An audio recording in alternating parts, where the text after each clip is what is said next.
Hello students, आज हम solve करने वाले हैं मिसलेनियस प्रॉब्लम सेट 2। तो इसका फर्स्ट क्वेश्चन है, Angela deposited 15,000 rupees in a bank at a rate of 9 PCPA. She got simple interest amounting to 5,400 rupees. For how many years had she deposited the amount. ये bank related question है, तो आपको देखना होगा कि क्या क्या पार्ट हमको गिवन है।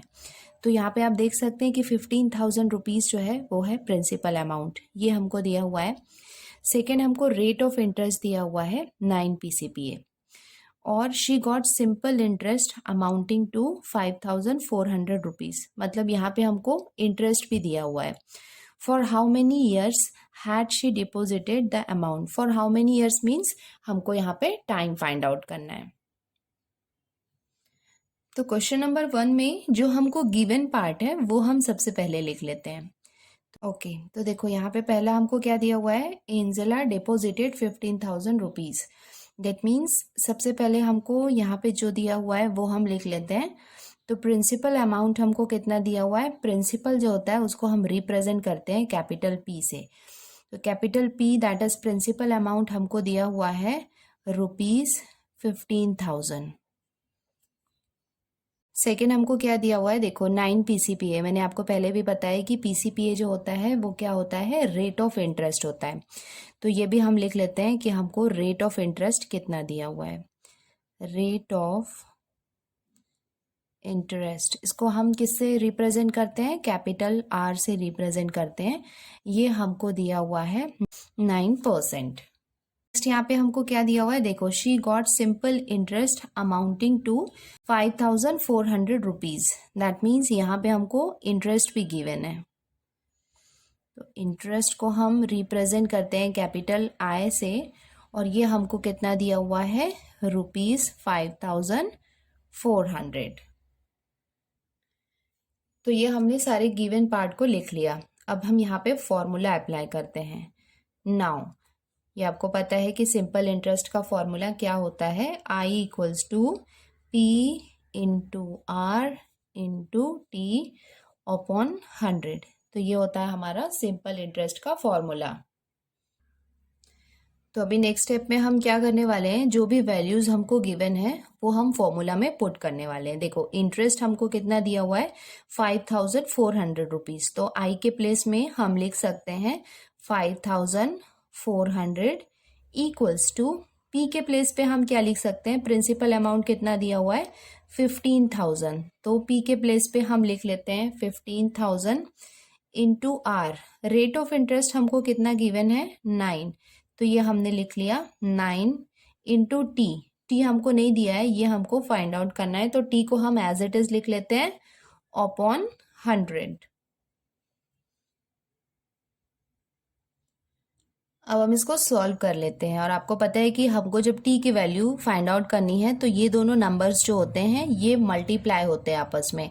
ओके, तो जब हम टी को यहाँ पे लेफ्ट हैंड साइड में लाएंगे तो ये वाले जो दोनों नंबर होंगे ये न्यूमरेटर के प्लेस पे आ जाएंगे। देखो हम इसको कैसे लिख सकते हैं, टी इक्वल्स टू क्या हो जाएगा, ये दोनों मल्टीप्लाई होंगे तो ये हो जाएगा 5,400 इंटू 100. ये आ जाएगा न्यूमरेटर के प्लेस पे अपॉन ये वाले जो हैं ये आ जाएंगे डिनोमिनेटर के प्लेस पे. तो ये हम लिख सकते हैं इसको 15,000 इंटू 9.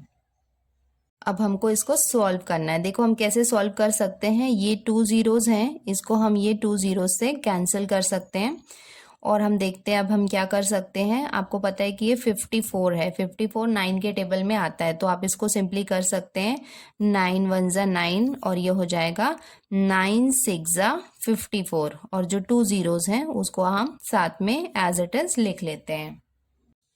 अभी नेक्स्ट स्टेप में हमारे पास क्या क्या बाकी है, आप देख सकते हैं यहाँ पे 600 है और डिनोमिनेटर के प्लेस पे 150 है। तो ये 150 के ये जीरो से ये जीरो को हम कैंसिल कर सकते हैं। अभी क्या बाकी है, 15 और 60. तो 15 के टेबल में 60 आता है तो ये हम कर सकते हैं 15 1 जा 15 और ये हो जाएगा 15 4 जा 60. नाउ टी इक्वल्स टू, अभी आप देख सकते हैं कि सारे नंबर रिड्यूस हो चुके हैं, सिर्फ 4 बाकी है। तो टाइम क्या हुआ हमारा 4. देयरफॉर हमको टी या टाइम की वैल्यू मिल गई है। तो अब हम इसका कंक्लूजन लिख सकते हैं। तो ये इसका हमने कंक्लूजन लिख लिया। Angela had deposited the amount for 4 years।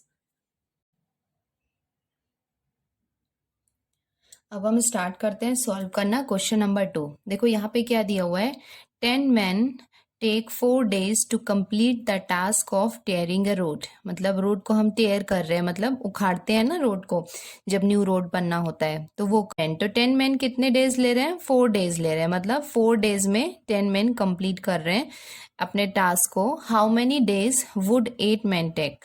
That means यहाँ पे आप देख सकते हैं कि ये इनवर्स है या डायरेक्ट प्रोपोर्शन है, ये आपको यहाँ पे देखना है। तो देखो यहाँ पे 10 men हैं जो 4 days में कर रहे हैं, तो 8 men कितने डेज में करेंगे। ऑब्वियसली आप देख सकते हैं कि अगर 10 men हैं तो वो 4 days में कर रहे हैं, तो यहाँ पे नंबर ऑफ men जो है वो हम क्या कर रहे हैं, कम कर रहे हैं। अगर नंबर ऑफ men जो है, अगर पर्सन जो होंगे वो कम होंगे तो ऑब्वियसली वो ज़्यादा टाइम लेंगे। तो दैट मीन्स अगर मेन को हम कम करेंगे तो नंबर ऑफ डेज जो है वो इंक्रीज हो जाएगा। ठीक है, तो ये क्या हो गया, एक इनवर्स प्रोपोर्शन का क्वेश्चन हो गया। ये सॉल्व करते हैं क्वेश्चन नंबर 2। तो यहाँ पे हम लिख सकते हैं, let us suppose that 8 men require X days to tear the road। That means कि 8 men जो हैं वो सपोज X डेज ले रहे हैं रोड को टेयर करने के लिए। अभी हमको क्या दिया हुआ है, number of days required by 10 men to tear the road हमको कितना दिया हुआ है, 4 days दिया हुआ है। तो यहाँ पे आप देख सकते हैं ये क्या होगा, इनवर्स प्रोपोर्शन होगा। सकते हैं, मैंने आपको पहले भी बताया था कि जब इनवर्स प्रोपोर्शन होगा तो आप मल्टीप्लाई करना, और जब डायरेक्ट प्रोपोर्शन होगा तो आपको वहां पे डिवाइड करना होता है। तो हम लिख सकते हैं कि जैसे 8 men हैं तो उनको कितने डेज लग रहे हैं, सपोज X डेज ले रहे हैं, इक्वल्स टू, और जो 10 men होंगे वो कितने डेज ले रहे हैं, 4 days ले रहे हैं। सिंपली हमने यहाँ पे एक इक्वेशन क्रिएट किया है कि अगर 8 men होंगे वो सपोज X डेज ले रहे हैं और 10 men जो है वो 4 days ले रहे हैं, ये हमको क्वेश्चन में गिवन है। तो बस सिंपली हमको यहाँ पे अभी X की वैल्यू फाइंड आउट करनी है। तो X इक्वल्स टू हम यहाँ पे लिख सकते हैं, ये दोनों मल्टीप्लाई हो जाएगा 10 इंटू 4 अपॉन ये 8 जो है ये यहाँ पे आ जाएगा डिनोमिनेटर के प्लेस पे। अब हम इसको सॉल्व कर लेते हैं। तो ये हो जाएगा 4 1 ज़ा 4 और ये हो जाएगा 4 2 ज़ा 8। इसको हम और रिड्यूस कर सकते हैं, ये हो जाएगा 2 1 ज़ा 2 एंड 2 5 ज़ा 10। तो x की वैल्यू कितनी आ गई यहाँ पे, 5। अब हम इसका कंक्लूजन लिख सकते हैं, therefore 8 men will require 5 days to tear the road। अब हम सॉल्व करते हैं क्वेश्चन नंबर 3। देखो यहाँ पे क्या दिया हुआ है, Nasruddin and Mahesh invested ₹40,000 and ₹60,000 respectively start a business. मतलब उन्होंने एक बिजनेस स्टार्ट किया है जिसमें नसरुद्दीन ने 40,000 और महेश ने 60,000 रुपीज इन्वेस्ट किए हैं। They made a profit of 30%। तो इन्होंने जो भी बिजनेस स्टार्ट किया उसमें उसको कितना प्रॉफिट हुआ, 30% का प्रॉफिट हुआ है। How much profit did each of them make. तो उसमें इंडिविजुअली मतलब नसरुद्दीन को कितना प्रॉफिट हुआ है और महेश को कितना प्रॉफिट हुआ है वो हमको फाइंड आउट करना है। अब हम स्टार्ट करते हैं सॉल्व करना क्वेश्चन नंबर 3। तो देखो क्वेश्चन नंबर 3 में जो जो हमको गिवन पार्ट है वो हम लिख लेते हैं। तो सबसे पहले हम लिखते हैं नसरुद्दीन इन्वेस्टेड। नसरुद्दीन ने कितने इन्वेस्ट किए हैं, इन्होंने इन्वेस्ट किए हैं ₹40,000। सेकेंड जो है वो है महेश इन्वेस्टेड। तो महेश ने किए हैं, इसने किए हैं 60,000। तो ये हो गया दोनों का इंडिविजुअल कितना इन्वेस्टमेंट है वो। अभी हमको क्या फाइंड आउट करना है कि टोटल इन्वेस्टमेंट कितना है, टोटल अमाउंट इन्वेस्टेड, ये हम लिख लेते हैं। तो टोटल अमाउंट कितना इन्वेस्ट हुआ है, सिंपली ये दोनों को हम ऐड करेंगे तो हमको ये पता चल जाएगा कि कितना है। तो ये हम इसको ऐड कर लेते हैं, तो ये हो जाएगा 0, 0 + 0 0, और ये हो जाएगा 0, और ये हो जाएगा 6 + 4 हो जाएगा 10, 1 10 100 1000 10,000 lakh. That means total investment कितना हो जाएगा 1 लाख। इसके बाद हमको क्या दिया हुआ है, प्रॉफिट अर्न्ड। प्रॉफिट कितना उनको अर्न हुआ है, ये उनको हुआ है 30%। दैट मीन्स जो 1 लाख है उसका उनको 30% प्रॉफिट हुआ है। अभी हम इसको लिख सकते हैं देयरफॉर टोटल प्रॉफिट। तो पहले हमको टोटल प्रॉफिट निकालना होगा, उसके बाद उनको इंडिविजुअली कितना प्रॉफिट हुआ है वो हम उसके बाद फाइंड आउट करेंगे। तो पहले टोटल प्रॉफिट मतलब क्या हुआ है, this is the 30% of 1 lakh. तो हम टोटल प्रॉफिट पहले निकाल लेते हैं, तो ये हो जाएगा 30% ऑफ 1 लाख। और आपको पता है कि हम इसको कैसे निकाल सकते हैं, परसेंट का मतलब होता है 100। तो 30% के प्लेस पे हम लिख सकते हैं 30/100 ऑफ मीन्स इनटू 1 लाख को हम ऐसे लिख सकते हैं एज इट इज। और सॉल्व कर लेते हैं, देख सकते हैं यहाँ पे ये 2 0 है, तो ये हमने 2 zeros को उसके साथ कैंसिल कर दिया। अभी सिंपली यहाँ पे कितना है 1000 है, देखो 1 10 100 1000, 1000 में हम 30 को मल्टीप्लाई करेंगे तो ये हो जाएगा 30,000। सिंपली आप 30,000 क्या हुआ, ये हुआ उनका टोटल प्रॉफिट। टोटल प्रॉफिट तो मिल गया है, बट इंडिविजुअली नसरुद्दीन को कितना प्रॉफिट हुआ है और महेश को कितना प्रॉफिट हुआ है ये हमको फाइंड आउट करना है। तो वो हम कैसे फाइंड आउट करेंगे, उनके प्रोपोर्शन से। दैट मीन्स उन्होंने कितना इन्वेस्ट किया है उसके अकॉर्डिंग हम सबसे पहले उनका प्रोपोर्शन निकालते हैं। तो हम देखते हैं नेक्स्ट स्टेप क्या हो जाएगा हमारा, proportion of investment. Proportion of investment मतलब क्या हुआ कि उन दोनों ने कितना कितना इन्वेस्ट किया है। तो जितना इन्वेस्ट किया है, जो ज़्यादा इन्वेस्ट करेगा ऑब्वियसली उसका प्रॉफिट भी ज़्यादा होगा। तो हम लिख लेते हैं ये दोनों का प्रपोर्शन। तो नसरुद्दीन का प्रपोर्शन था 40,000 रेस टू, और नेक्स्ट जो था महेश, तो महेश का कितना था 60,000। तो ये हमने लिख लिया। अब हम इसको सॉल्व करते हैं। देखो प्रोपोर्शन का मतलब क्या होता है कि वो डिवीजन के फॉर्म में है। या तो आप सिंपली यहाँ पे भी जीरोस को कैंसिल कर सकते हो, या फिर उसको आप सिंपल ऐसे उसको डिवीजन के फॉर्म में भी लिख के आप उसका प्रोपोर्शन जो है वो उसको रिड्यूस कर सकते हो। तो मैंने ये डिवीजन के फॉर्म में लिख लिया है, जिससे इजीली आपको समझ में आ जाए कि प्रोपोर्शन कैसे फाइंड आउट करना है। तो नंबर ऑफ जीरोस जो है वो बराबर होने चाहिए जब आप कैंसिल करते हैं। तो देखो 1 2 3 4 जीरोस है, 1 2 3 4 जीरोस हैं, तो ये 4 जीरो से ये 4 जीरोस को हमने कैंसिल कर दिया। नेक्स्ट है ये दोनों 2 के टेबल में आते हैं, तो हम इसको कर सकते हैं 2 2 ज़ा 4 एंड 2 3 ज़ा 6। दैट मीन्स हमारा प्रोपोर्शन हमको कितना मिला 2:3। तो ये हो गया प्रोपोर्शन ऑफ इन्वेस्टमेंट। इंडिविजुअली उनका प्रॉफिट फाइंड आउट करना है, तो ये हम लिख सकते हैं let then profit be ₹2x and Mahesh profit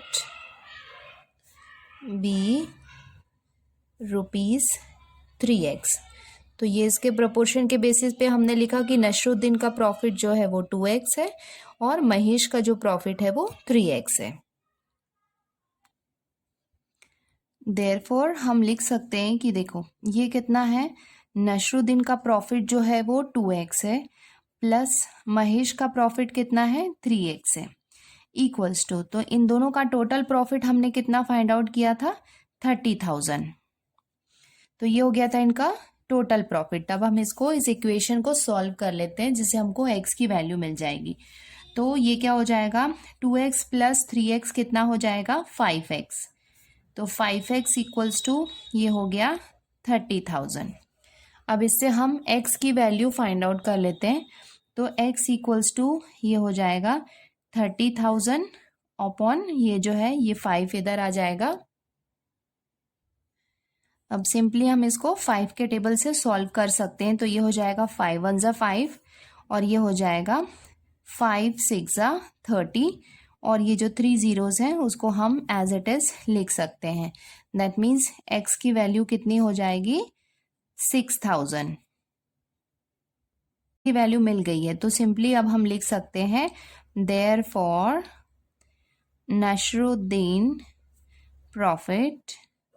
तो नशरुद्दीन का प्रॉफिट हमने कितना सपोज किया था 2x सपोज किया था इक्वल्स टू 2 इंटू एक्स की वैल्यू हमने कितनी फाइंड आउट की थी 6,000। तो ये हमने लिख लिया 6,000। अब सिंपली हम 6,000 में 2 को मल्टीप्लाई करेंगे तो ये हमको मिलेगा ₹12,000। इट मीन्स नशरुद्दीन का प्रॉफिट कितना हो जाएगा ₹12,000। वो है महेश का प्रॉफिट। तो ये कितना हो जाएगा महेश प्रॉफिट इक्वल्स टू ये हमने कितना सपोज किया था 3x equals to 3 into x की वैल्यू हमने फाइंड आउट की थी 6,000 रुपीज़। तो इसको आप मल्टीप्लाई करेंगे तो ये हो जाएगा 6 3 ज़ा 18 और ये जो 3 ज़ीरोज़ हैं उसको आप एज इट इज़ लिख सकते हैं। दैट मीन्स महेश का प्रॉफिट कितना हो जाएगा ₹18,000। अब हम इसका कंक्लूजन लिख सकते हैं therefore the profits of Nasruddin and Mahesh are ₹12,000 and ₹18,000 respectively. Next question हमको दिया हुआ है the diameter of a circle is 5.6 centimetre, find its circumference. तो यहाँ पे हमको एक सर्कल का डायमीटर दिया हुआ है और उसका सर्कमफेरेंस फाइंड आउट करना है। देखो इन क्वेश्चन नंबर 4 में diameter of the circle D हमको कितना दिया हुआ है 5.6 सेंटीमीटर दिया हुआ है। सर्कमफेरेंस को हम रिप्रेजेंट करते हैं सी से जिसका फॉर्मूला होता है पाई डी। तो सर्कमफेरेंस के 2 फॉर्मूलाज होते हैं, एक तो होता है 2 पाई आर और दूसरा होता है पाई डी। तो 2 पाई आर में हमको रेडियस अगर गिवन होगा और सर्कमफेरेंस फाइंड आउट करना है तो हम 2 पाई आर वाला फॉर्मूला यूज करते हैं। बट यहाँ पे हमको डायमीटर दिया हुआ है तो हम सिंपली पाई डी वाला फॉर्मूला यहाँ पे अप्लाई करते हैं। तो हम लिख सकते हैं, देखो पाई की वैल्यू कितनी होती है 22/7 होती है, ये हमको पता है, इनटू डी जो है डी हमको यहाँ पे कितना दिया हुआ है 5.6 सेंटीमीटर दिया हुआ है। तो ये हमने इसकी वैल्यू रख दी। अब हमको इसको सॉल्व करना है। तो ये मल्टीप्लाई है मतलब ये वाला पार्ट जो है वो न्यूमरेटर हुआ और ये वाला पार्ट जो है वो डिनोमिनेटर हुआ। तो आपको वीडियो को पॉज करके इसको खुद से सॉल्व करना है। अगर आप नहीं कर पाएंगे तो अगेन आप इसको रिज्यूम करेंगे और देखेंगे कि इसको हम कैसे सॉल्व कर सकते हैं। इसको सॉल्व हम कैसे कर सकते हैं 22/7 है इनटू जैसे 5.6 है तो इसके हम डेसिमल पॉइंट को रिमूव करने के लिए हम क्या कर सकते हैं, ये डेसिमल पॉइंट को 1 टाइम हमने शिफ्ट किया तो मतलब 5.6 को हम 56/10 लिख सकते हैं। अब ये हम तो देखो इसको हम कैसे करेंगे, ये हो जाएगा 7 1 ज़ा 7 और ये हो जाएगा 7 8 ज़ा 54 इक्वल्स टू अब ये क्या बाकी यहाँ पे 22 और 8 है तो आप 22 में 8 को आप मल्टीप्लाई करेंगे तो आपको मिलेगा 176/10 को आप यहाँ पे लिख सकते हैं। और आपको पता है कि हम 10 को रिमूव करके यहाँ पे एक डेसिमल पॉइंट लगा सकते हैं। तो 10 को हम रिमूव कर लिख सकते हैं 17.6 सेंटीमीटर। अब हम इसका कंक्लूजन लिख सकते हैं therefore the circumference of the circle is 17.6 centimetre. अब हम स्टार्ट करते हैं सॉल्व करना। Question number 5 expand. देखो एक्सपैंड का फर्स्ट क्वेश्चन हमको दिया हुआ है 2a - 3b होल स्क्वायर। तो आप इसको ध्यान से देखेंगे तो ये a - b होल स्क्वायर वाले फॉर्मूला के फॉर्म में। दैट मीन्स हम लिख सकते हैं हियर a के प्लेस पे हमको क्या दिया हुआ है यहाँ पे 2a और b के प्लेस पे हमको क्या दिया हुआ है 3b। तो अब हम यहाँ पे फॉर्मूला अप्लाई करने वाले हैं, तो हम लिख सकते हैं therefore 2a minus 3b whole square equals to, ये फॉर्मूला अगर आपको याद होगा तो a minus b whole square equals to a square minus 2ab plus b square. जो फॉर्मूला है वो सेम फॉर्मूला के बेस्ड पे हम इसको अप्लाई करने वाले हैं। a हमको यहाँ पे 2a दिया हुआ है, तो ये हम लिख सकते हैं 2a square minus 2 into a के प्लेस पे यहाँ पे क्या है 2a इंटू बी के प्लेस पे यहाँ पे हमको दिया हुआ है 3b plus b square. B क्या है यहाँ पे 3b, तो ये हो जाएगा बी स्क्वायर। तो यहाँ पे हमने ये कौन सा फॉर्मूला अप्लाई किया है वो भी हमको लिखना होगा। यहाँ पे हमने a minus b whole square equals to a square minus 2ab plus b square, ये फॉर्मूला हमने यहाँ पे अप्लाई किया है। अब हम इसको लिख सकते हैं, ये स्क्वायर कॉमन है तो ये हो जाएगा 2 स्क्वायर a स्क्वायर माइनस, अब हम इसको मल्टीप्लाई करेंगे तो ये हो जाएगा 2 2 ज़ा 4, 4 3 ज़ा 12, तो ये हो जाएगा 12ab प्लस 3 का स्क्वायर मीन्स ये कॉमन स्क्वायर है, 3 में भी है और b में भी है, इक्वल्स टू, अब हम स्क्वायर्स को सॉल्व कर लेते हैं तो ये हो जाएगा 2 2 ज़ा 4 a square minus 12ab plus 3 square means 3 3 ज़ा 9 और ये हो जाएगा बी स्क्वायर, और ये हो जाएगा इसका आंसर। सेकेंड क्वेश्चन हमको दिया हुआ है 10 plus y square. Here a equals to, a के प्लेस पे हमको क्या दिया हुआ है 10 और b के प्लेस पे हमको क्या दिया हुआ है y। तो अब हम यहाँ पे फॉर्मूला अप्लाई करते हैं और इस इक्वेशन को सॉल्व करते हैं। तो इक्वेशन है हमारा 10 प्लस y होल स्क्वायर, तो ये a plus b whole square वाले फॉर्म में है, तो इसको हम लिख सकते हैं a स्क्वायर प्लस 2ab, देखो a के प्लेस पे हमने 10 लिखा और b के प्लेस पे हमने y लिखा प्लस b स्क्वायर, b क्या है यहाँ पे y है, तो ये हो जाएगा y स्क्वायर। तो जो फॉर्मूला हमने यहाँ पे यूज़ किया है वो भी हम यहाँ पे लिख लेते हैं। तो हमने यहाँ पे a plus b whole square वाला फॉर्मूला यूज़ किया है, जिसकी वैल्यू होती है a square plus 2ab plus b square equals to, ये इक्वेशन को हम सॉल्व कर लेते हैं। तो 10 का स्क्वायर कितना हो जाएगा 10 इंटू 10, तो 10 10 ज़ा कितना हो जाएगा 100 प्लस ये भी हम सॉल्व कर लेते हैं तो ये हो जाएगा 2 10 ज़ा 20 y प्लस ये हो जाएगा y स्क्वायर, और ये हो जाएगा इसका एक्सपेंडेड फॉर्म। थर्ड क्वेश्चन हमको दिया हुआ है p upon 3 plus q upon 4 whole square. Here a equals to, a की वैल्यू हमको कितनी दी हुई है p अपॉन 3 और b की वैल्यू हमको कितनी दी हुई है q अपॉन 4। अब हम इसको सॉल्व करते हैं, तो ये भी a plus b whole square वाले फॉर्म में है, तो ये हम लिख सकते हैं therefore p upon 3 plus q upon 4 whole square equals to a square. a क्या है यहाँ पे p अपॉन 3, तो ये हो जाएगा p अपॉन 3 का होल स्क्वायर प्लस 2a के प्लेस पे हम लिख सकते हैं p अपॉन 3 इंटू b क्या है यहाँ पे q upon 4 plus b square. b क्या है यहाँ पे q अपॉन 4, तो इसका हम लिख सकते हैं होल स्क्वायर।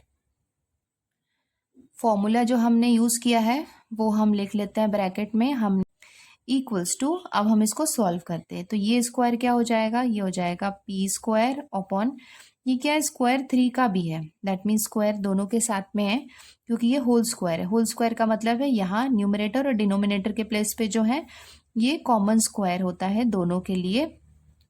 प्लस अभी हम इसको देख सकते हैं कि इसको हम अगर रिड्यूस कर सकते हैं तो वो कर लेते हैं। तो रिड्यूस ये हो सकता है, ये हम कर सकते हैं 2 1 ज़ा 2 और ये हो जाएगा 2 2 ज़ा 4। तो ये ऊपर आप देख सकते हैं न्यूमरेटर के प्लेस पे क्या दिया हुआ है, पी क्यू हमको दिया हुआ है, और डिनोमिनेटर के प्लेस पे अभी रिमेनिंग पार्ट है 3 एंड 2। तो 3 इंटू 2 कितना हो जाएगा, 3 2 ज़ा 6 प्लस ये भी हम स्क्वायर के फॉर्म में लिख लेते हैं तो ये हो जाएगा क्यू स्क्वायर अपॉन ये हो जाएगा इसका 4 स्क्वायर इक्वल्स टू, ये इसका लास्ट स्टेप है, ये हम सॉल्व कर लेते हैं। तो ये हो जाएगा पी स्क्वायर अपॉन 3 का स्क्वायर मीन्स 3 इंटू 3, तो ये हो जाएगा 3 3 ज़ा 9 प्लस ये हो जाएगा P Q upon 6 plus Q square upon 4 का स्क्वायर मीन्स क्या हो जाएगा 4 इंटू 4, तो 4 इंटू 4 क्या हो जाएगा 4 4 ज़ा 16 और ये हो जाएगा इसका आंसर। ये इसका नेक्स्ट क्वेश्चन, तो ये भी हम सॉल्व कर लेते हैं। देखो यहाँ पे ए के प्लेस पे हमको क्या दिया हुआ है y और बी के प्लेस पे हमको दिया हुआ है 3 अपॉन y।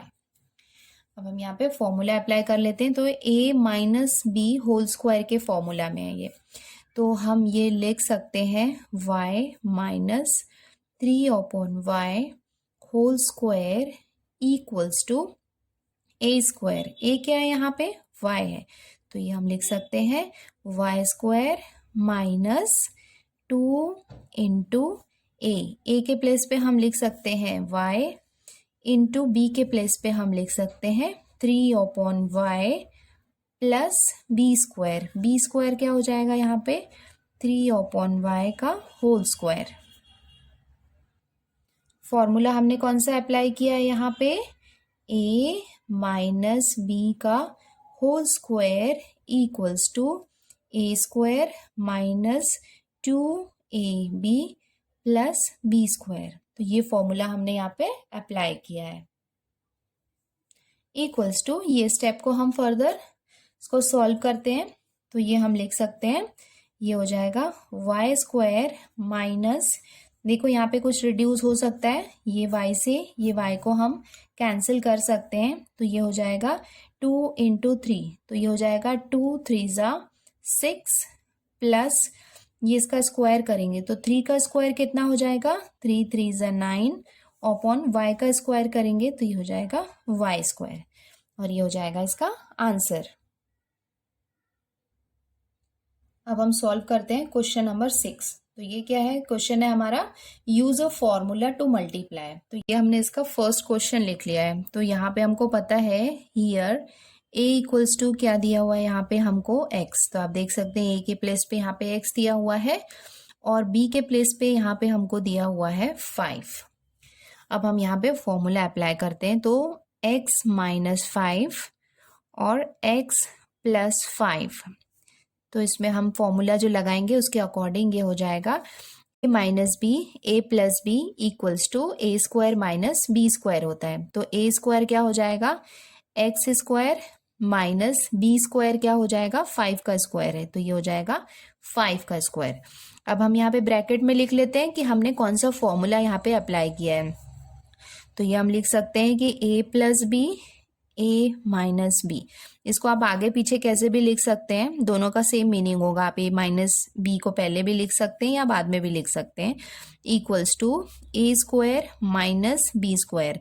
तो ये फॉर्मूला जो है वो हमने अप्लाई किया है इसको सॉल्व करने के लिए। आप देख सकते हैं इसको आप कंपेयर करेंगे तो ये भी ए minus b a plus B के फॉर्म में है, ए स्क्वायर माइनस बी स्क्वायर के फॉर्म में आ गया है। अब हम इसको सॉल्व करते हैं, तो एक्स स्क्वायर को हम एज इट इज लिखेंगे माइनस 5 का स्क्वायर कितना होता है 5 का स्क्वायर मीन्स 5 इंटू 5, तो 5 इंटू 5 कितना हो जाएगा 25, तो ये हो जाएगा इसका आंसर।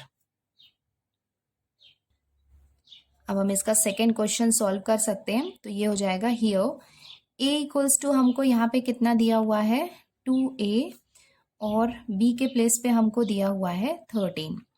तो हम फॉर्मूला के अकॉर्डिंग यहाँ पे हम लिख सकते हैं 2a माइनस 13 और 2a प्लस 13 इक्वल्स टू, यहाँ पे a minus b, a plus b equals to a square minus b square. तो a क्या है यहाँ पे, 2a है, तो ये हो जाएगा a square minus b square. तो यहाँ पे हमने जो फॉर्मूला यूज़ किया है अगेन वो हम लिख लेते हैं। तो हमने यूज़ किया है a plus b, a minus b equals to a square minus b square. तो ये फॉर्मूला हमने यूज़ किया, आप देख सकते हैं as it is a square minus b square के फॉर्म में हमने इसको लिख लिया है इक्वल्स टू। अब इस इक्वेशन को हम सॉल्व कर लेते हैं। तो इसको स्क्वायर जो है वो कॉमन है 2 एंड a, तो 2 का स्क्वायर कितना हो जाएगा, इसको हम लिख सकते हैं 2 स्क्वायर और ये हो जाएगा a स्क्वायर माइनस 13 का स्क्वायर। 13 का स्क्वायर मीन्स 13 इंटू 13, तो ये होता है 169 इक्वल्स टू, ये स्क्वायर्स को भी हम सॉल्व कर लेते हैं। तो 2 का स्क्वायर कितना हो जाएगा, 2 2 ज़ा 4 a स्क्वायर माइनस 169 और ये हो जाएगा इसका आंसर। अब हम सॉल्व करते हैं नेक्स्ट सम। तो ये हो जाएगा हियर a इक्वल्स टू, हमको दिया हुआ है यहाँ पे 4z और b के प्लेस पे हमको कितना दिया हुआ है 5y। तो हम इक्वेशन को लिख के फॉर्मूला वहाँ पे अप्लाई करते हैं। तो ये हो जाएगा 4z minus 5y, 4z plus 5y equals to a square minus b square के फॉर्म में है। तो a स्क्वायर, a क्या है यहाँ पे 4z है, तो ये हो जाएगा 4z square minus b square, b के प्लेस पे हम लिख सकते हैं 5y, तो ये हो जाएगा इसका स्क्वायर। अगेन जो फॉर्मूला हमने यूज़ किया है वो हमको लिखना होता है। तो हमने यूज़ किया है a plus b, a minus b equals to a square minus b square. तो ये फॉर्मूला हमने यहाँ पे यूज़ किया है इक्वल्स टू। अब हम इसको सॉल्व कर लेते हैं। तो ये स्क्वायर दोनों के ऊपर है, तो ये हो जाएगा 4 स्क्वायर z स्क्वायर माइनस, यहाँ पे भी हम स्क्वायर दोनों पे अप्लाई कर सकते हैं, तो ये हो जाएगा 5 स्क्वायर और ये हो जाएगा y स्क्वायर इक्वल्स टू। अब हम स्क्वायर्स को सॉल्व करते हैं। तो 4 का स्क्वायर मीन्स 4 इंटू 4, तो ये हो जाएगा 4 इंटू 4 हो जाएगा 16, z square minus 5 square means 5 into 5, तो ये हो जाएगा 5 5 ज़ा 25 y स्क्वायर और ये हो जाएगा इसका आंसर। ये इसका लास्ट सम है, ये भी हम सॉल्व कर सकते हैं। तो यहाँ पे हम लिख सकते हैं हियर a इक्वल्स टू हमको कितना दिया हुआ है 2t और b के प्लेस पे हमको कितना दिया हुआ है 5। तो हम इसको फॉर्मूला के साथ लिख लेते हैं। तो ये हो जाएगा 2t माइनस 5 और ये हो जाएगा 2t प्लस 5। तो ये किस फॉर्म में होगा, a square minus b square. तो a क्या है यहाँ पे 2t है, तो ये हो जाएगा 2t का स्क्वायर माइनस बी स्क्वायर, तो ये हो जाएगा बी स्क्वायर। फॉर्मूला हमने अप्लाई किया है a minus b, a plus b equals to a square minus b square. ये मैथ्स टू, इसको हम सॉल्व कर लेते हैं। तो ये कॉमन स्क्वायर को हम लिख लेते हैं। तो ये हो जाएगा 2 square t square minus 5 square equals to 2 का स्क्वायर मीन्स ये कितना हो जाएगा 2 2 ज़ा 4 और ये हो जाएगा t स्क्वायर माइनस 5 का स्क्वायर मीन्स 5 5 ज़ा 25 और ये हो जाएगा इसका आंसर। अब हम स्टार्ट करते हैं सॉल्व करना क्वेश्चन नंबर 7। देखो यहाँ पे क्या दिया हुआ है, the diameter of the wheel of a cart is 1.05 metre. How much distance will the cart cover in 1000 rotation of the wheel. देखो यहाँ पे क्या है, the diameter of the wheel of the cart is 1.05 metre. That means एक wheel मतलब एक चक्के की हम बात कर रहे हैं, वो क्या होता है, एक सर्कल होता है, ठीक है। और उसका हमको डायमीटर दिया हुआ है, ये वाला जो डायमीटर है ये हमको कितना दिया हुआ है 1.05 मीटर हमको इसका डायमीटर दिया हुआ है। How much distance will the cart cover in 1000 rotation of the wheel, मतलब इसके अगर 1000 टाइम्स ये क्या हो रहा है, रोटेट हो रहा है, तो वो कितना डिस्टेंस कवर करेगा ये हमको फाइंड आउट करना है। अब हम स्टार्ट करते हैं सॉल्व करना। तो इसको सॉल्व करने के लिए सबसे पहले हम इसका सर्क्यूमफेरेंस निकालेंगे। तो हम लिख सकते हैं सर्क्यूमफेरेंस ऑफ द व्हील। तो व्हील क्या है, एक सर्कल ही है, तो व्हील का हम सर्कमफेरेंस निकालेंगे। तो सर्कमफेरेंस में आप देख सकते हैं हमको डायमीटर दिया हुआ है, तो हम कौन सा फॉर्मूला अप्लाई करने वाले हैं, पाई डी। तो सर्कमफेरेंस क्या होता है, सी इक्वल्स टू पाई डी होता है, इक्वल्स टू, अब ये क्या है, पाई की वैल्यू कितनी होती है 22/7, तो ये हमने लिख लिया into D.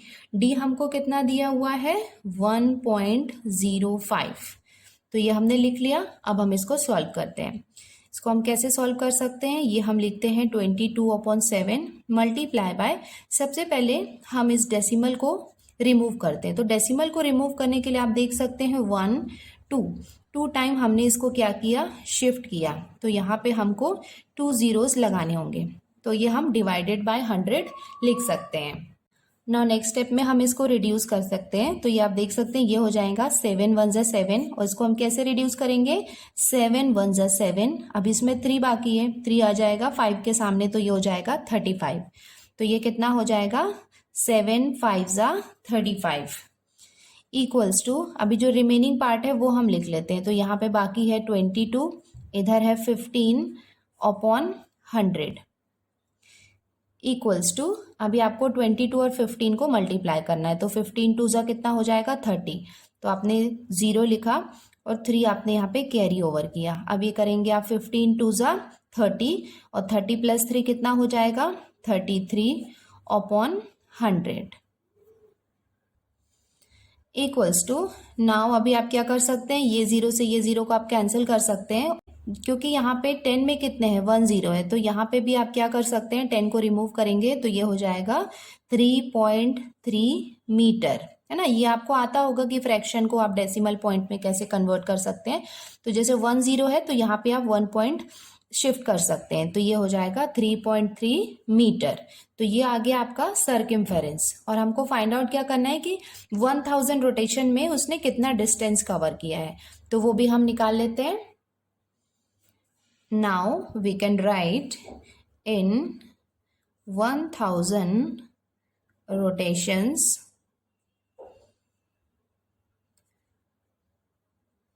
the distance covered equals to, तो 1000 रोटेशन में उसने कितना डिस्टेंस कवर किया है, वेरी सिंपल, हमको पहले यहाँ पे इसका सर्कमफेरेंस लिखना है, और कितने रोटेशन है 1000 रोटेशन है, तो हम उसमें 1000 को मल्टीप्लाई करेंगे, इक्वल्स टू 3.3 में आप 1000 को मल्टीप्लाई करेंगे तो आपको कितना मिलेगा 3300, दैट मीन्स 3300 मीटर।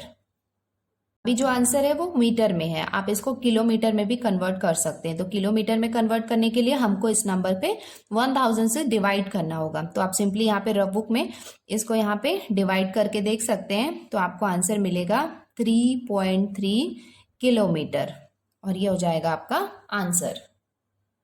सॉल्व करते हैं क्वेश्चन नंबर 8। देखो यहाँ पे क्या दिया हुआ है, the area of a rectangular garden of length 40 metre is 1000 square metre. That means अगर क्या है, एक आपके पास ऐसा एक रेक्टेंगुलर गार्डन है, ठीक है, तो उसका आपको क्या दिया हुआ है, लेंथ दिया हुआ है, दैट मीन्स ये वाला पार्ट आपको लेंथ जो है वो आपको गिवन है, और सेकंड 1000 स्क्वायर मीटर क्या है, उसका एरिया है। तो आपको पता है कि अंदर का जो पार्ट होता है वो एरिया होता है, दैट मीन्स इनसाइड आपको एरिया दिया हुआ है 1000 square metre. Find the breadth of the garden and its perimeter. तो यहाँ पे आपको पता है कि ये वाला साइड जो है ये क्या होता है, ब्रेड्थ होता है, तो आपको ब्रेड्थ फाइंड आउट करना है, और क्या करना है, एंड इट्स पेरीमीटर। पेरीमीटर क्या होता है, आउटसाइड जो बाउंड्री होती है वो होती है पेरीमीटर। तो आपको इसका ब्रेड्थ फाइंड आउट करना है और इसका पेरीमीटर फाइंड आउट करना है। The garden is to be enclosed by 3 round of fencing. तो यहाँ पे फेंसिंग मतलब आउटसाइड हमको जो वायर होती है उससे हमको बाहर एक फेंसिंग, एक बाउंड्री बनानी है, और वो कितने राउंड होनी चाहिए, 3 राउंड्स होनी चाहिए। Leaving an entrance of 4 metre. तो 4 मीटर का जो एंट्रेंस है, जैसे सपोज यहाँ पे एंट्री गेट है, ठीक है, तो इतने एरिया को हमने, सपोज ये वाला जो एंट्रेंस है वो 4 मीटर का है, तो उतने एरिया को छोड़ के हमको बाकी का जो पार्ट है वहाँ पे 3 राउंड ऑफ इनक्लोज्ड हमको उसको फेंसेस लगाने हैं। Find the cost of fencing the garden at rate of 250 rupees per metre. तो हमको क्या करना है, फेंसिंग मतलब आउटसाइड जो हम बाउंड्री बनाने वाले हैं उसका कितना कॉस्ट होगा वो हमको फाइंड आउट करना है। और हमको पर मीटर का कॉस्ट दिया हुआ है, दैट इज क्या, 250 रुपीज पर। और हमको क्या फाइंड आउट करना है कि टोटल कॉस्ट कितना लगेगा अगर हम 3 राउंड ऑफ फेंसेज इसमें लगाएंगे। तो ऑब्वियसली अगर फेंसेज लगाना है तो ये टेंशन मत लो, अगर आप इसका पेरीमीटर फाइंड आउट करोगे तो आपको आउटसाइड इसका फेंसिंग कितना लगेगा वो 1 राउंड के लिए पता चल जाएगा। तो आप उसको 3 राउंड करना है तो 3 से जो पेरीमीटर आएगा उसको 3 से मल्टीप्लाई करना है। और उसको स्टार्ट करने से पहले जो हमको गिवन पार्ट है वो हम लिख लेते हैं। तो सबसे पहले हमको क्या गिवन है, length of the rectangular garden. तो लेंथ हमको कितना दिया हुआ है, 40 मीटर। ठीक है, नेक्स्ट हमको क्या दिया हुआ है, area, area of the rectangular garden. Area हमको कितना दिया हुआ है, 1000 स्क्वायर मीटर। तो ये हमको दिया हुआ है। तो अभी हमको क्या करना है, इसका ब्रेथ फाइंड आउट करना है और इसका पेरीमीटर फाइंड आउट करना है। तो सिंपली हम एरिया के फॉर्मूला में हम इसका ब्रेथ फाइंड आउट कर लेते हैं सबसे पहले। तो एरिया का फॉर्मूला क्या होता है ये आपको पता है, area of rectangle. I hope आपको याद होगा कि एरिया ऑफ रेक्टेंगल का फॉर्मूला क्या होता है। एरिया ऑफ रेक्टेंगल होता है लेंथ इंटू ब्रेथ। तो ये फॉर्मूला हम यहाँ पे अप्लाई करने वाले हैं ब्रेथ फाइंड आउट करने के लिए, क्योंकि हमारे पास एरिया है और लेंथ है। तो ऑब्वियसली जो थर्ड वैल्यू है ब्रेथ की वो हम इजीली फाइंड आउट कर सकते हैं। तो एरिया ऑफ रेक्टेंगल जो है ये हमको कितना दिया हुआ है, 1000। तो यहाँ पे एरिया ऑफ रेक्टेंगल के प्लेस पे हमने लिख लिया 1000 इक्वल्स टू लेंथ। लेंथ हमको कितना दिया हुआ है, 40। तो लेंथ के प्लेस पे हम लिख सकते हैं 40 मल्टीप्लाई बाय बी को हम एज इट इज लिखेंगे क्योंकि ये हमको फाइंड आउट करना है। अब हम b की वैल्यू निकाल लेते हैं, ब्रेथ निकाल लेते हैं। आपको पता है ये मल्टीप्लाई के फॉर्म में है तो अब ये डिवाइड के फॉर्म में हो जाएगा। तो हम b को शिफ्ट करेंगे इधर, तो ये हो जाएगा 1000 डिवाइडेड बाय 40। तो ये हमने लिख लिया। अब हम इसको सॉल्व कर लेते हैं। देखो, तो ये 0 से ये 0 को हमने कैंसिल किया, ये 4 के टेबल से डिवाइड हो सकता है। कैसे, 4 1 जा 4 और ये हो जाएगा 4 2 जा 8 और इसमें 8 हुआ मीन्स 2 बाकी था तो 2 इसके सामने आ गया, ये हो गया 20। 20 हुआ मीन्स 4 5 जा 20। इट मीन्स हमने ब्रेथ की वैल्यू फाइंड आउट कर ली। तो हमारा ब्रेथ कितना आ गया, 25 मीटर। तो ये हमने मीटर में क्यों लिखा है, क्योंकि आप देख सकते हैं कि एरिया भी स्क्वायर मीटर में है और इसका लेंथ भी मीटर में है। तो ऑब्वियसली इसका ब्रेथ भी किस में होगा, मीटर में होगा। प्लीज इसमें सेंटीमीटर मत लिख देना। अब हमने इसकी ब्रेथ की वैल्यू फाइंड आउट कर ली है। अब हम इसका पेरीमीटर निकालते हैं। तो वो हम कैसे फाइंड आउट कर सकते हैं, नाउ पेरीमीटर ऑफ द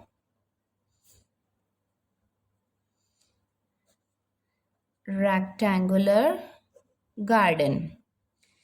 तो पेरीमीटर का फॉर्मूला क्या होता है, पेरीमीटर ऑफ रेक्टेंगल क्या होता है, पेरीमीटर ऑफ रेक्टेंगल होता है 2 in bracket length plus breadth. तो फॉर्मूला आपको याद होना चाहिए। तो ये हो गया पेरीमीटर ऑफ रेक्टेंगल का फॉर्मूला जो हमने लिख लिया, इक्वल्स टू, अब हम सारे वैल्यूज इसमें पुट कर देते हैं। तो ये हो जाएगा 2, लेंथ हमको कितना दिया हुआ था 40, ये हमने लिख लिया, प्लस ब्रेथ हमने अभी जस्ट निकाला है दैट इज 25। तो ये हमने लिख लिया, इक्वल्स टू 2 को हम लिखेंगे as it is into, because bracket का मतलब मल्टीप्लाई ही होता है। नाउ 40 और 25 को हम ऐड करेंगे तो ये हो जाएगा 65। इसको मल्टीप्लाई करते हैं तो 65 में आप 2 को मल्टीप्लाई करेंगे तो आपको कितना मिलेगा, 130। और पेरीमीटर का यूनिट क्या हो जाएगा, मीटर। तो हमेशा याद रखना कि जब आप एरिया लिखते हैं तब एरिया में ही आपको स्क्वायर लगाना होता है। बाकी पेरीमीटर है या लेंथ है या ब्रेथ है, आप जब भी फाइंड आउट करते हैं तो उसमें यूनिट आपको एज इट इज लिखना होता है। सिर्फ एरिया में आपको स्क्वायर लगाना होता है। यहाँ पे ब्रेड्थ भी फाइंड आउट कर लिया और हमने पेरीमीटर भी फाइंड आउट कर लिया। ठीक है, अभी हमको क्या करना है, कॉस्ट फाइंड आउट करना है 3 राउंड ऑफ फेंसेस का। तो 3 राउंड, देखो अब हमको 3 राउंड ऑफ फेंसेस निकालना है, तो उसके लिए सबसे पहले हम 1 राउंड निकालेंगे और उसको हम 3 से मल्टीप्लाई करेंगे। बट उसके साथ में हमको ये भी देखना है कि यहाँ पे दिया हुआ है leaving an entrance of 4 metre, मतलब 4 मीटर का एंट्रेंस है, एक गेट है जहां से हम अंदर जाते हैं। तो ऑब्वियसली जहां पे हम गेट है जहां से अंदर जा रहे हैं, तो वो एरिया वहां पे हम फेंस नहीं लगाते हैं क्योंकि वो ब्लैंक होता है, वहां पे हम अंदर जाते हैं। तो वो हमको क्या करना है, उसको हमको 4 को उसमें माइनस करना होगा। तो हम निकालते हैं length of 1 round of fence. तो 1 राउंड ऑफ फेंस जो है वो निकालने के लिए हम क्या करेंगे, पेरीमीटर ऑफ गार्डन, गार्डन का विड्थ ऑफ द एंट्रेंस। तो एंट्रेंस मतलब जहां पे एंट्रेंस गेट है वहां से हम अंदर जाने वाले हैं, तो उसको हम वहां पे माइनस करने वाले हैं। तो पेरीमीटर ऑफ द गार्डन हमने कितना निकाला था, 130 minus width of the entrance. तो विड्थ हमको क्वेश्चन में दिया हुआ है 4, तो ये हम 30 में से आप 4 को माइनस करेंगे तो आपको मिलेगा 126 मीटर। तो ये हमको क्या मिल गया, length of 1 round of fence जो है वो हमने फाइंड आउट कर लिया। अभी हमको क्या करना है, 3 राउंड के लिए निकालना है। Therefore total length of fencing, तो टोटल लेंथ कितनी होगी फेंसिंग की, इक्वल्स टू ये हमको निकालना है। तो टोटल जो है, देखो 1 राउंड के लिए हमने कितना निकाला है, 126 निकाला है, और टोटल हमको कितने राउंड करने हैं, 3 राउंड करने हैं। तो ये हो जाएगा 126 मल्टीप्लाई बाय 3, इसको आप मल्टीप्लाई करेंगे तो आपको मिलेगा 378 मीटर। तो ये हमको टोटल लेंथ कितना है वो मिल गया है। अभी हमको लेंथ के साथ में उसके बाद हमको क्या फाइंड आउट करना है, कॉस्ट फाइंड आउट करना है। तो हम लिख सकते हैं therefore total cost of fencing. तो टोटल कॉस्ट कितना होगा फेंसिंग का वो हमको निकालना है, इक्वल्स टू, तो टोटल कॉस्ट कितना होगा, सबसे पहले हम लिखेंगे लेंथ, दैट इज 378। उसके बाद उसका कॉस्ट जो है हमको कितना दिया हुआ है, पर मीटर का कॉस्ट हमको क्वेश्चन में दिया हुआ है 250। तो ये हो जाएगा पर मीटर का कॉस्ट और ये है टोटल लेंथ। तो ये आपको मल्टीप्लाई करना है, जब आप इसको मल्टीप्लाई करेंगे तो आपको मिलेगा 94,500 रुपीज। तो ये हो जाएगा इसका टोटल कॉस्ट। अब हम इसका कंक्लूजन लिख लेते हैं। Therefore the cost of fencing the garden is ₹94,500। अब हम सॉल्व करते हैं क्वेश्चन नंबर 9। तो यहाँ पे हमको एक राइट एंगल ट्रायंगल दिया हुआ है और आपको फिगर में ये पता है कि ये वाला जो पार्ट होता है, जैसे AC है, ये क्या है, हाइपोटेनस है। ये जो AB है ये इसकी हाइट है और ये क्या है, BC जो है वो इसका बेस है। So from the given figure find the length of hypotenuse AC। तो यहाँ पे AC का जो लेंथ है वो हमको फाइंड आउट करना है, and the perimeter of triangle ABC। तो इसका हमको पेरीमीटर फाइंड आउट करना है। पेरीमीटर, बहुत पहले हम इसका हाइपोटेनस फाइंड आउट करेंगे। जब हमको हाइपोटेनस मिल जाएगा तो पेरीमीटर क्या होता है, इसके बाउंड्रीज होते हैं। उसके बाद जितने भी इसके साइड्स हैं उनको हम ऐड करेंगे तो हमको उसका पेरीमीटर मिल जाएगा। एंड आई होप आपको पाइथागोरस थ्योरम का फॉर्मूला याद होगा, जिसमें AC square equals to AB square plus BC square होता है, और वी कैन राइट हाइपोटेनस का square equals to base square plus height square. अब हम सॉल्व करते हैं क्वेश्चन नंबर 9। तो यहाँ पे ये फिगर हमको क्वेश्चन में दिया हुआ है, given here is a right angle triangle so we can apply Pythagoras theorem. तो ये क्या है, एक राइट एंगल ट्रायंगल है, तो यहाँ पे हम पाइथागोरस थ्योरम जो है वो अप्लाई कर सकते हैं। तो ये वाले पार्ट को AC को हम लिख लेते हैं, जो हाइपोटेनस है, सपोज ये क्या है, X है। तो हम यहाँ पे पाइथागोरस थ्योरम लिख लेते हैं, hypotenuse square equals to base square plus height square. इसको आप चाहें तो height square plus base square भी लिख सकते हैं। तो हमको हाइपोटेनस को हमने रिप्रेजेंट किया है X से, तो हम लिख सकते हैं X square equals to base, base का स्क्वायर, बेस हमको कितना दिया हुआ है 21, तो हम लिखेंगे 21 का square plus height square, height की वैल्यू हमको कितनी दी हुई है 20, तो ये कितनी हो जाएगी 20 का square. So that means X square equals to 21 का स्क्वायर मीन्स 21 इंटू 21, आप इसको मल्टीप्लाई करेंगे तो आपको मिलेगा 441 प्लस 20 का स्क्वायर मीन्स 20 इंटू 20, ये आप करेंगे तो आपको मिलेगा 400। सो एक्स स्क्वायर इक्वल्स टू, अभी ये दोनों को आपको ऐड करना है, ऐड करेंगे तो आपको मिलेगा 841। नाउ अभी आप क्या करेंगे, 841 जो है इसका आपको स्क्वायर रूट फाइंड आउट करना होगा। That means x equals to, ये क्या हो जाएगा, अंडर रूट 841। तो x इक्वल्स टू, इसका जब आप अंडर रूट निकालेंगे तो अंडर रूट में आपको मिलेगा 29, और ये हो जाएगा इसका आंसर। दस the length of hypotenuse is 29 units. तो ये हो गया इसका लेंथ। अभी एक और क्वेश्चन दिया हुआ था कि हमको इसका पेरीमीटर भी फाइंड आउट करना है, तो हम लिख सकते हैं perimeter of triangle ABC। Perimeter क्या होती है, बाउंड्रीज होती है, तो पेरीमीटर क्या हो जाएगा हमारा, AB plus BC plus CA equals to, तो AB हमको कितना दिया हुआ है, आप फिगर में देख सकते हैं, AB हमको दिया हुआ है 20, BC है 21 और CA जो है ये हमने अभी निकाला है 29। तो हम सारे वैल्यूज पुट कर देते हैं। AB हो जाएगा 20 प्लस BC की वैल्यू हो जाएगी 21 प्लस CA हमको कितना दिया हुआ है 29 इक्वल्स टू, अब ये सारे नंबर्स को आप ऐड करेंगे तो आपको मिलेगा 70 यूनिट्स, और ये हो जाएगा इसका पेरीमीटर। नेक्स्ट क्वेश्चन है question number 10, if the edge of a cube is 8 centimetre long. तो हमको क्या दिया हुआ है, एक एज मीन्स वन साइड दिया हुआ है क्यूब का, find its total surface area. That means cube का सरफेस एरिया हमको फाइंड आउट करना है। तो हमको सबसे पहले total surface area of cube का फॉर्मूला लगाना है, तो ये हो जाएगा total surface area of cube, ये हमको निकालना है। इसका फॉर्मूला क्या होता है, 6a², ए क्या होता है, साइड होता है, इक्वल्स टू, ये हो जाएगा 6 इंटू ए जो है वन साइड है, और वन साइड हमको कितना दिया हुआ है 8, और 8 का स्क्वायर है, ठीक है, इसका स्क्वायर है, तो इसको हम लिख लेते हैं एज इट इज 6 को इंटू 8 का स्क्वायर मीन्स 8 इंटू 8, तो ये कितना हो जाएगा 64 इक्वल्स टू, अब 64 में आप 6 को मल्टीप्लाई करेंगे तो आपको मिलेगा 384 सेंटीमीटर स्क्वायर, और ये हो जाएगा इसका conclusion. Thus the total surface area of the cube is 384 centimetre square. Next question है फैक्टराइज। तो 65 y to the power 4 z cube minus 146 y square z to the power 4, तो हमको इसको फैक्टराइज करना है।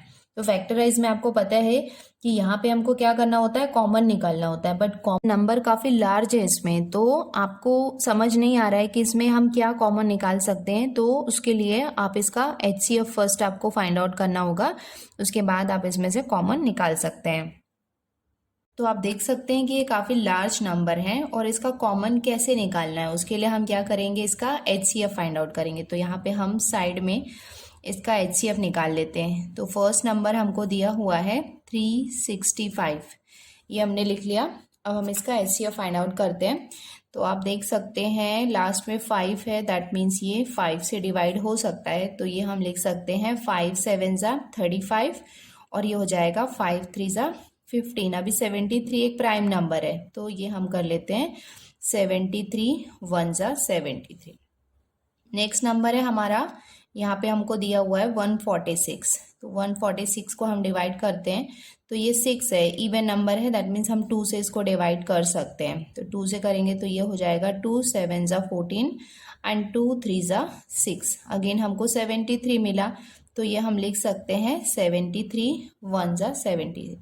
दैट मीन्स 365 के factors क्या क्या हो गए, 5 इंटू 73, और 146 जो है उसके फैक्टर हो गए 2 इंटू 73। और HCF मतलब क्या होता है, हाईएस्ट कॉमन फैक्टर। तो आप देख सकते हैं यहाँ पे भी 73 और यहाँ पे भी 73 कॉमन है, तो हमको क्या करना है, HCF हमारा कितना मिल गया 73। तो ये हमको पता चल गया कि ये दोनों में हम कॉमन लेने वाले हैं 73। और आपको देखना है कि 73 के टेबल में 365 कहाँ पे आता है और 146 कहाँ पे आता है। तो अब हम कॉमन लेना स्टार्ट करते हैं। तो ये दोनों नंबर को तो हमने ले लिया कॉमन, दैट इज 73। उसके बाद y टू द पावर 4 है और y टू द पावर 2 है।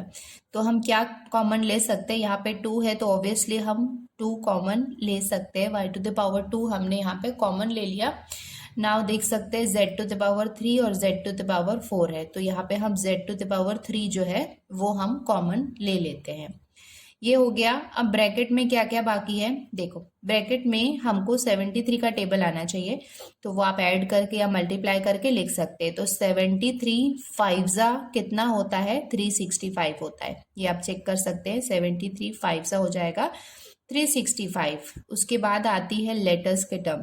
तो देखो y to the power 2 already निकला हुआ है बाहर, तो हम लिख सकते हैं y to the power 2, because y to the power 2 और y टू द पावर 2 को आप मल्टीप्लाई करेंगे तो आपको मिलेगा y टू द पावर 4।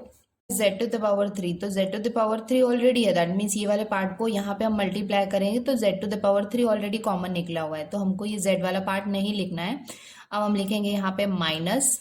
अब ये है 146, तो 146 जो होता है वो होता है 2 दैट मीन्स 73 2 कितना होता है 146, तो ये हमने लिख लिया 2। अभी देखो y टू द पावर 2 है, y टू द पावर 2 को हमने ऑलरेडी कॉमन ले लिया है, तो ये हम नहीं लिख सकते। अब आते हैं z टू द पावर 4, यहाँ पे कितनी है z टू द पावर 3 है, तो यहाँ पे हम सिंपली लिख सकते हैं z। एक्चुअली जब हमने कुछ नहीं लिखा है तो ऑब्वियसली उसका पावर 1 ही होता है, तो दैट मीन्स ये 1 है और ये 3, तो 3 प्लस 1 कितना हो जाएगा 4, और ये हो जाएगा इसका आंसर। बच्चों इसके साथ ही ये क्वेश्चन नंबर 11 फैक्टराइज हमने कंप्लीट कर लिया है और मिसलेनियस प्रॉब्लम सेट 2 कंप्लीट हो गया है। अभी कुछ मल्टीपल चॉइस क्वेश्चंस बाकी हैं, ये मैं आपको नेक्स्ट वीडियो में बताती हूँ।